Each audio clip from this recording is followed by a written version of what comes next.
Al fondo del pasillo de un camión urbano está un joven de pie, con aspecto descuidado. Su mirada parece perdida en sus pensamientos mientras mira el paisaje desfilar a través de la ventana del transporte. Con una mano se sostiene del pasamanos para guardar el equilibrio y con la otra sostiene la barra del manubrio de una carriola. Sé que hay un bebé ahí dentro. De hecho, es su hijo recién nacido quien está muy tranquilito, parece estar durmiendo. Cuando caigo en cuenta de que ese joven está en el camión porque se dirige hacia unas bodegas en donde acordó verse con unas personas para vender a su hijo, el que lleva en la carriola, no puedo evitar angustiarme. Pero lo que es verdaderamente inquietante es que durante todo el trayecto este joven padre no demuestra ni una sola señal de remordimiento. Es más, no demuestra expresión alguna.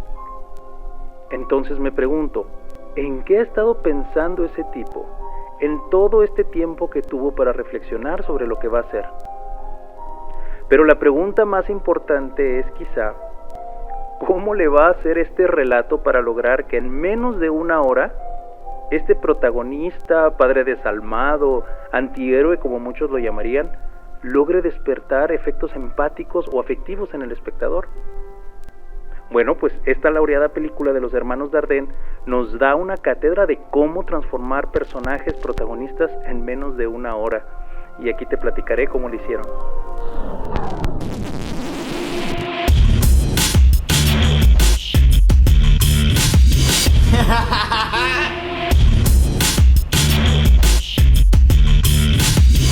This is it. Ground Zero. Bienvenidos a este club, el Club de los Relatos, un espacio donde buscamos externar ese gusto que compartimos por los relatos en sus diversas manifestaciones, ya sea películas, series, cuentos, novelas, teatro, videojuegos, ¿por qué no? Y este espacio surge como una petición que tuve ya desde hace mucho tiempo de muchos de mis estudiantes que me sugerían que abriera este tipo de espacios y me pareció muy buena idea para complementar mucho de lo que platicamos en clases, pero también quiero que este espacio sirva para todos aquellos que no necesariamente están estudiando algún tipo de carrera profesional sobre medios audiovisuales o cinematografía, sino simplemente porque compartes el gusto por la ficción, te gustan las series que están actualmente en estas plataformas de streaming, te gustan las películas y a veces hay tantas cosas que comentar, a veces te das cuenta de cosas que crees que no todos vieron o no todos percibieron, lo cual es parte de la magia de estos relatos, principalmente cuando vemos películas, cuando jugamos videojuegos, sabemos que no solamente es el aspecto lúdico, sino también hay una historia que se va desarrollando mientras vamos jugando. La literatura, el arte dramático, cómo pasa del texto a la representación, todo eso podemos platicar aquí y compartirlo. La intención es que en cada episodio que tengamos aquí podamos invitar a colegas, amigos, especialistas, aficionados. No tenemos que ser expertos en el tema, simplemente tener ese gusto, esa intención de analizar los relatos y platicarlos y de esta forma ampliar los tópicos y, sobre todo, potenciar ese gusto que nos dan, ese placer estético, esas reflexiones, esa catarsis que puede provocar un relato. Pero como es el primer episodio, me entrevistaré a mí mismo. Our Great War is a spiritual war. Voy a iniciar con una pregunta que me parece obligada y que de alguna manera explica el por qué abrimos este espacio, y es, ¿qué es un relato? Primeramente, tenemos que comprender que un relato no puede ser definido, no puede ser entendido sin el concepto historia y narración. La historia, desde el punto de vista narratológico, sería cualquier hecho situado en un espacio y tiempo. La narración sería la acción de contar esta historia. Y el relato sería el resultado de todos los elementos que yo utilizo para transmitir esa narración. Si nosotros manejamos estos conceptos de esta manera, vamos a comenzar a profundizar y entender muchísimo, sobre todo a la hora de enfrentarnos a obras cinematográficas, por ejemplo, que han sido adaptadas de una obra literaria. Cada adaptación es una forma particular de contar una historia ya contada. Entonces, tenemos relatos, distintas formas de contar, historias que incluso pueden ser las mismas. ¿Por qué es fundamental tener esto como base? Y sobre todo, ¿por qué explica el sentido de el Club de los Relatos? Bueno, porque precisamente en la forma particular en que contamos las historias es que iremos descubriendo que las historias, hay un mensaje explícito, por supuesto, la historia, pero en el fondo, los relatos casi siempre llevan un mensaje implícito que normalmente nos lleva a desencadenar una serie de interpretaciones de la obra, que es lo que hace fascinante este arte. La siguiente pregunta es: ¿quién te dio el derecho a opinar sobre los relatos? Bueno, esta pregunta así medio agresiva la voy a contestar de manera muy sencilla. Yo no tengo que saber preparar tamales para saber cuándo están buenos. Los relatos están hechos para cualquier espectador, para cualquier lector, para cualquier auditorio, teleauditorio. La primera razón por la que podemos opinar de los relatos es que los relatos están hechos para nosotros. Las obras de arte están hechas para nosotros. Nos llevan a interiorizar, sí, pero creo yo que la obra se completa cuando esta obra trasciende y puede servirnos también para comunicar y transmitir más allá de lo que nos dijo a nosotros mismos. Cuando ves una película que te fascinó, que te encantó, que hizo que estuvieras al borde del asiento, que termines de verla y la sigas pensando, yo sé que tienes ganas de compartirla y contarla a alguien más y esperas que alguien más la vea para saber si tuvo la misma percepción, sintió lo mismo que tú o no. Esa es la primera razón por la que, aunque no tengamos una profesión en torno al análisis de los relatos, en torno a la escritura de relatos, nosotros tenemos o podemos encontrar estrategias para poderlos comentar, analizar y profundizar. Sin embargo, la intención de este espacio no solamente es compartir percepciones personales, sino también poder extender cierto tipo de estrategias precisamente y conocimientos que sirven para que puedas degustar aún más los relatos. Esto es muy sencillo. ¿Por qué buscar degustar un relato? ¿Por qué buscar analizarlo? Cuando tú vas a probar una copa de vino, por ejemplo, puedes tomarla y vas a sentir un placer inmediato por el sabor que tiene, por el aroma y puede ser simple y sencillamente esto, tomar una copa de vino. Pero cuando haces una degustación, involucras muchos más sentidos, partiendo de la vista. ¿Cuál es el color que tiene este vino? Este vino, a través del color, me puede dar información sobre su edad incluso. Me puede dar información sobre el tipo de uva que fue utilizada para hacer ese vino. Nos puede hablar también del tipo de añejamiento que tiene este vino. Después lo acercamos a la nariz, podemos olerlo y empezar a percibir aromas. Nos podemos quedar con un aroma primario. Pero si seguimos estimulando, nosotros podemos llegar a percibir aromas secundarios, terciarios. No se diga el momento en el que lo ponemos en la boca, como que ya se me empezó a antojar una copa de vino. Pues lo mismo sucede con los relatos. Yo puedo ver la película, disfrutarla, comer unas palomitas y está bien. Pero en ocasiones podemos hacer una degustación de este arte. Y eso es lo que podemos aprender a desarrollar. ¿Para qué? Pues yo creo que esta pregunta es esencial también. Porque los relatos son una de las formas más antiguas que tiene el ser humano de educar, de comunicar, de reflexionar, de aprender, de gozar estéticamente, incluso, ¿por qué no sanar espiritualmente si nos metemos a los efectos catárticos que puede llegar a tener un relato? Los relatos tienen funciones específicas, por eso nos gustan. Ese placer que tuve al ver una comedia es sanador, es necesario eventualmente divertirnos y reírnos. En este sentido es positivo. Pero si nosotros ampliamos y degustamos esta obra, podemos llegar a encontrar cosas mucho más valiosas que definitivamente tendrán un impacto positivo en nuestras vidas. Mi nombre es Alan García, soy catedrático de la Facultad de Artes Visuales. Tengo ya más de una década trabajando como docente. Actualmente soy doctorante, precisamente tratando de responder a muchas de las preguntas que trataré de platicarte en este espacio. ¿Por qué contamos historias?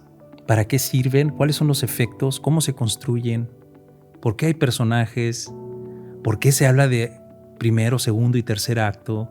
Hay muchas preguntas que realmente nosotros damos por sobreentendidas, pero cuando tratamos de darles una respuesta, podemos llegar a apreciar y degustar un poco más cualquier tipo de relato en sus distintas manifestaciones. Ahora, no se trata de encuadrar, de analizar matemáticamente las cosas, simplemente es aprender a conocer los mecanismos para ampliar y potenciar esto que percibimos.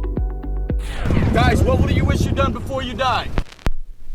Y bueno, después de haberme autoentrevistado, en esta ocasión, en este primer episodio, me gustaría platicar de una figura que es muy común en los relatos, que tiene su origen o se le atribuye principalmente al arte dramático, pero que definitivamente ha permeado en muchísimos otros medios. En este caso hablaremos de una película en particular, L'Enfant, de los hermanos Dardenne, una película del 2005 que fue laureada con la Palma de Oro a la mejor película. Y esta figura que sigue siendo utilizada hasta hoy en nuestros días es la figura del héroe trágico. Y si recuerdas, al inicio de este episodio, de esta transmisión, te platicaba de una escena de esta película que definitivamente me llamaba mucho la atención, que rompía prácticamente todas las reglas de lo que en un inicio empezamos a practicar en los talleres de guionismo, que es ve a la acción. ¿Sí? Si hay cosas que son superfluas, bríncalas. Tenemos relativamente poco tiempo para contar las cosas que queremos decir. Sin embargo, esta escena se toma más de un minuto definitivamente, en donde aparentemente no hay una acción.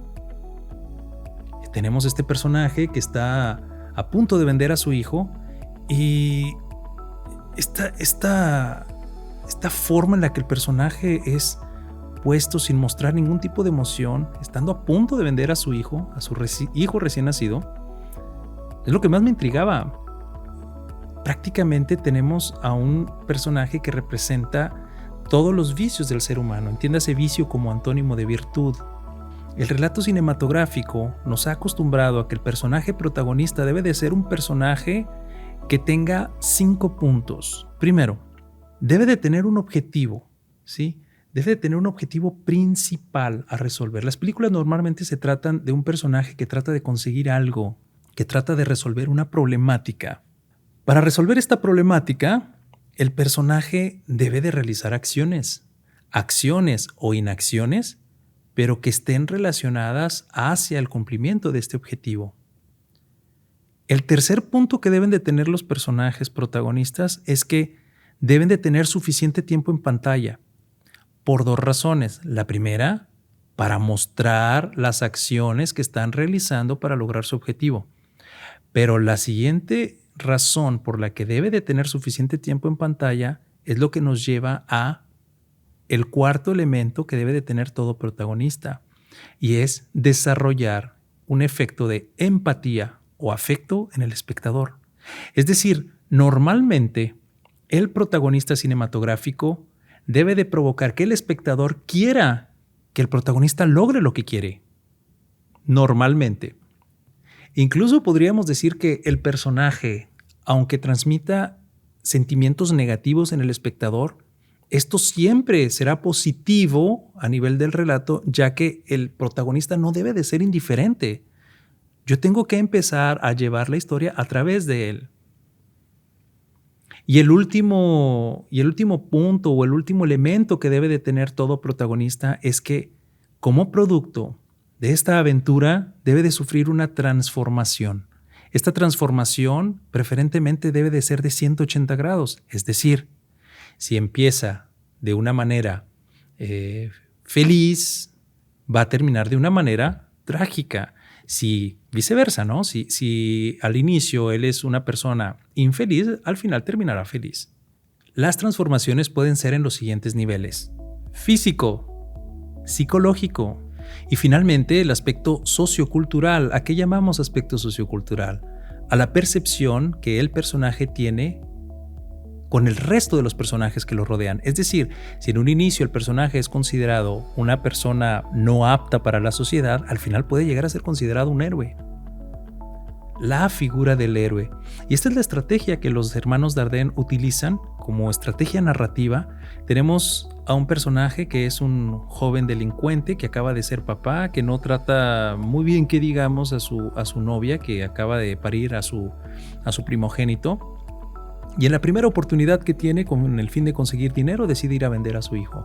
Para este momento, la película ya tiene prácticamente el primer cuarto de tiempo avanzada. Entonces nos queda poco más de una hora para llegar a una resolución. Y lo que me parece magistral en esta película, que te invito a verla, es que al final nosotros podemos llegar a sentir empatía por este personaje. ¿Cómo se logra? Como ya lo comenté, a través de la construcción de un héroe trágico. En futuros episodios te iré platicando de la importancia que tiene la tragedia griega en la cinematografía, sobre todo la forma en cómo influye en la construcción de personajes y la estructura, sobre todo la estructura narrativa, como se le conoce comúnmente. En esta ocasión, y solamente por cuestiones de tiempo, te voy a adelantar que este personaje es construido a partir de las premisas que nos marca Aristóteles en su Poética. Es decir, tenemos a un protagonista o personaje principal que iniciará el relato de una manera positiva, feliz. Al final terminará con el efecto trágico, es decir, recibirá un castigo que normalmente es la muerte, el exilio o una transgresión física o sociocultural. ¿Recuerdas que te acabo de comentar de las transformaciones que tiene el personaje cinematográfico? Pues es muy similar a lo que sucedía o lo que planteaba la tragedia, solo que la tragedia marcaba el efecto específicamente de castigo. También es importante más adelante platicarte el por qué, el castigo en particular que recibían sus personajes. Y esto lo encontraremos recurriendo a las leyes de Platón. Pero eso lo dejaremos para un siguiente episodio. Este personaje que va disfrutando las bondades de la vida lo va haciendo como producto de su carácter vicioso, algo que los griegos llamaban la ibris. Normalmente la traducen como desmesura, pero puede ser entendida como todo este comportamiento, todas estas acciones viciosas del ser humano. Entonces, como producto de estos actos, su felicidad está sustentada en algo negativo.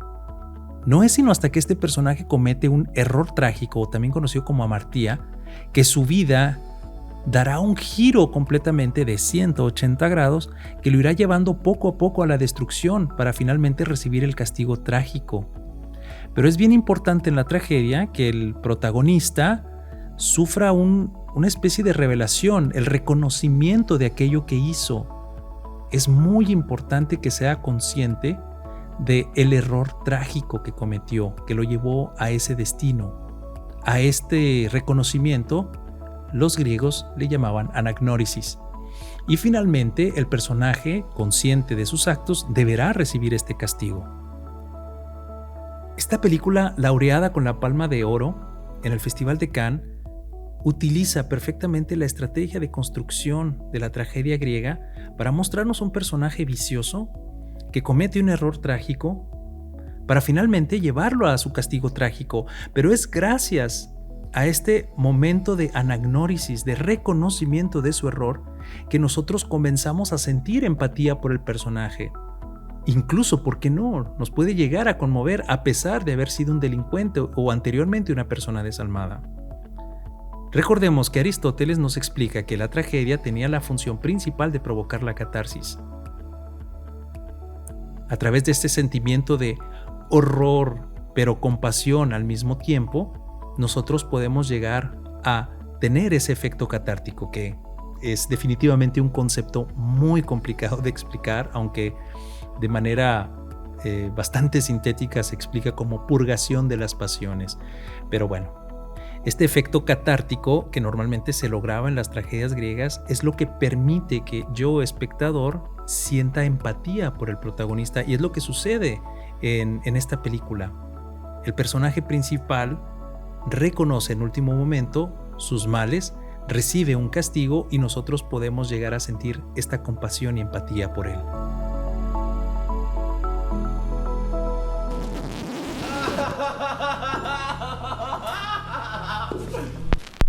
En futuros episodios también iremos platicando de otro tipo de relatos, otras películas, otras series, y te vas a ir dando cuenta cómo este tipo de estructuras, este tipo de construcción de personajes va a seguir siendo utilizado. Mi intención no es que te empieces a desilusionar de los relatos y que te vayas dando cuenta que muchos son muy similares y que incluso aquellos que parecen incomprensibles, que parecen demasiado artísticos, realmente en esencia no cambian, porque el relato en esencia está hecho por el ser humano para el ser humano. Y mientras sea así, te darás cuenta que realmente en esencia no han cambiado. Cambian los mecanismos, cambian los medios, se actualizan, se contextualiza, pero en esencia, mientras los relatos sean una creación del ser humano para el ser humano, no habrá cambios significativos en su esencia y sobre todo en la función que tienen. Y una vez que podamos empezar a identificar estas pequeñas estructuras que constituyen como esencia los relatos, podemos empezar a maravillarnos de la infinidad de peculiaridades que cada artista imprime en su obra.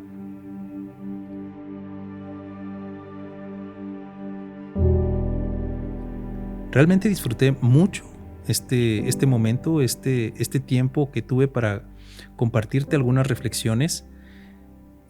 Agradezco mucho a todos aquellos que me motivaron a hacer este proyecto, y me gustaría saber si este tipo de espacios de reflexión te gustaría que los hiciéramos no monodireccionales, sino que realmente tuviéramos la posibilidad de interactuar. Creo que podríamos hacer eso en futuros episodios. Escríbeme por favor si te late esta idea de abrir micrófonos y poder platicar, debatir sobre algún tipo de película, algún videojuego, y poder analizar y tratar de encontrar esos secretos que los artistas ocultan en sus obras. Escríbeme a través de redes sociales, en Facebook, YouTube, me puedes encontrar como Alan García. También ahí en las descripciones pondré mi correo electrónico. Escríbeme si hay algo en particular que te gustaría que platicáramos. Si tienes alguna duda y te puedo apoyar, con mucho gusto. Si tienes algún proyecto por ahí y quieras discutirlo, también podemos aprovechar. Es muy importante cuando estamos creando una obra poderla rebotar para precisamente salirnos un poquito, ¿no?, de nuestro proceso introspectivo y poder ver qué impacto está teniendo o qué posible impacto puede llegar a tener en el espectador nuestra obra.